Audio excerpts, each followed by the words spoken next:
Have you ever been invited to a dinner party and was asked to bring a dessert and you just didn't want to take the same old thing that you always take? You want to do something a little different? Well, boy, have I got a recipe for you. It is called upside down strawberry cake. It is so good, so warm, so gooey. Can't wait for you to try it. So let's go in the kitchen and let's get started.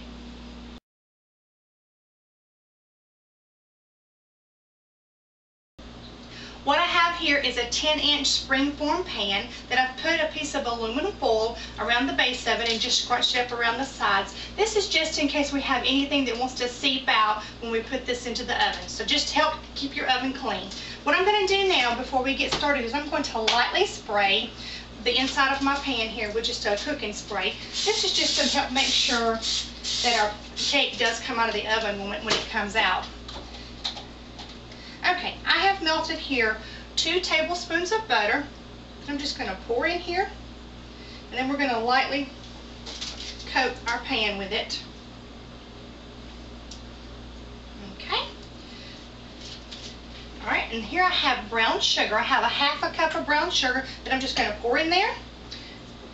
I'm going to use my spoon, and I'm just going to lightly spread this out into the pan. Of course, it's already melting into the butter that we just put in there. Alrighty. Next, I have finely chopped up 1 cup of fresh strawberries. This is going to be so good. I can't wait for you to try this. We're going to layer those. Nothing fancy. Just pour them in, spread them out thin into the base here of your pan. And in the meantime, while this is doing its little magic, I have preheated my oven to 375 degrees so that the oven is ready and waiting on us when we get all of our ingredients done. Now we're going to go on next to our next step, which is going to be the cake process. So come right back. For our dry ingredients, we're going to mix 1½ cups of an all-purpose flour. I've got 1 cup of sugar. I have a ½ teaspoon of salt, a ½ teaspoon of baking soda, and 1 teaspoon of cinnamon. I'm going to whisk all those together, get those good incorporated. For our wet ingredients, what I'm going to do is add 3 eggs to a large bowl.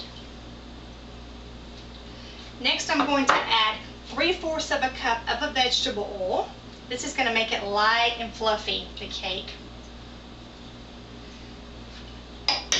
Now I have chopped up an additional 1 cup of fresh strawberries, so that makes 2 cups altogether. 1 cup in the base of our cake here and 1 cup in the batter. But when we invert that, we're going to have fresh strawberries on top, which is going to be so good. So I've got 1 cup of fresh strawberries here.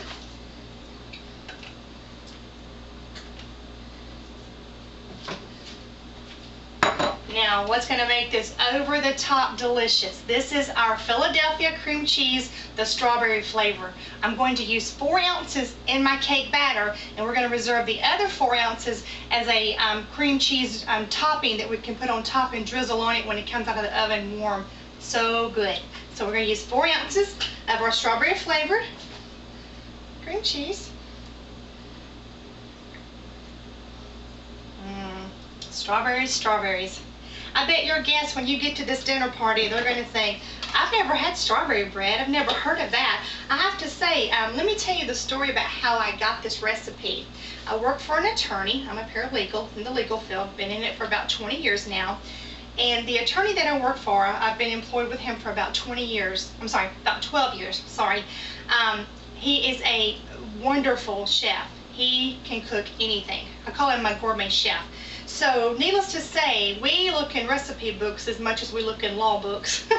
So we are a match made in heaven. We get along really good because we both enjoy cooking and baking and recipes and trying to come up with all these different ideas of how to bring up a good dish. He shared this recipe with me. This was from his aunt in South Georgia that he said they used to make this dessert 30 years ago. But when he gave me the recipe, it is good by itself. But of course, I put a huge twist on it, made a lot of changes to it to create it to be my own. One was adding the Philadelphia cream cheese, the strawberry blend. So I can't wait for you to try this. You're going to see just how good this is. Okay, what I'm going to do now is I'm going to whisk up and get my eggs and everything incorporated. And then I'm going to incorporate my liquids into this batter, and then we're going to pour this on top of our fresh strawberries, our brown sugar, and our butter. So come right back, and I'm going to show you what it's going to look like. Okay, as you can see, we got all of our ingredients well incorporated with our dry ingredients, and we have one final step that we're going to add to this process. All right. We have 3/4 of a cup of chopped pecans that I'm going to add into my liquid mixture that I've added to the flour and the cinnamon and all that good stuff. So we're just going to incorporate that. We're not going to use the hand mixer to do this portion of it. I'm just going to fold in the pecans, and then it's ready to go in the oven. That's simple. Didn't take but just a few minutes. And like I said, when you get to your party or whenever you decide to fix this for someone, they're going to be so surprised because they're going to think strawberry cake. I mean, we've all heard strawberry cake, but I don't think anything quite like this one. Okay, so let's pour it into our pan here that we put our fresh strawberries, brown sugar, and butter in earlier. You can smell the cinnamon. You can smell the strawberry cream cheese. Going to be out of this world delicious.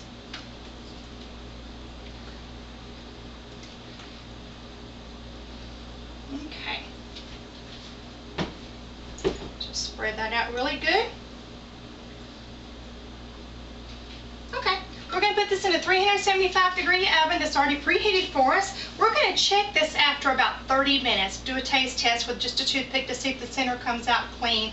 It may take 30, 35, but we're going to judge that and see how long. So come right back to see our finished product.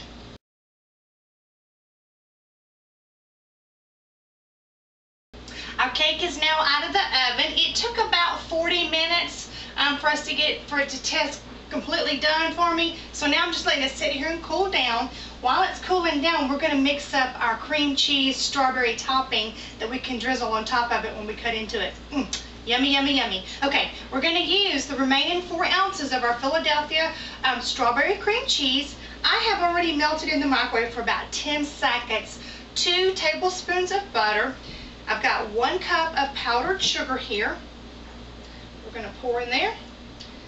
And then we're going to use our remaining Philadelphia cream cheese, the strawberry flavor. So we've used an entire 8-ounce container. 4 ounces in the cake, 4 ounces in our topping. So we're going to get strawberry overload. We're going to mix this together, and then we're going to come back and I'm going to show you how we're going to plate this dessert. So come right back. Now that we've given our cake about 5 minutes to cool down, we're now going to try to plate this. And as you can see, we have our strawberry cream cheese icing that we made with the powdered sugar just a moment ago that we're going to just drizzle on top of this cake, which is going to make it even better. So let's see. Here's the moment of truth. What we're going to do here is, I hope we're going to work our magic. Let's see what's going to happen.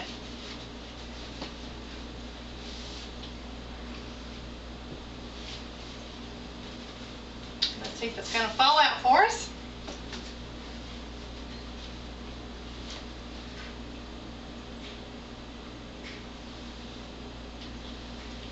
Yummy. Oh my gosh, I wish you could smell this. This smells so good. I cannot wait for you to try this at home. And then we're just going to cut into a slice and we're going to drizzle our strawberry cream cheese icing on top of it.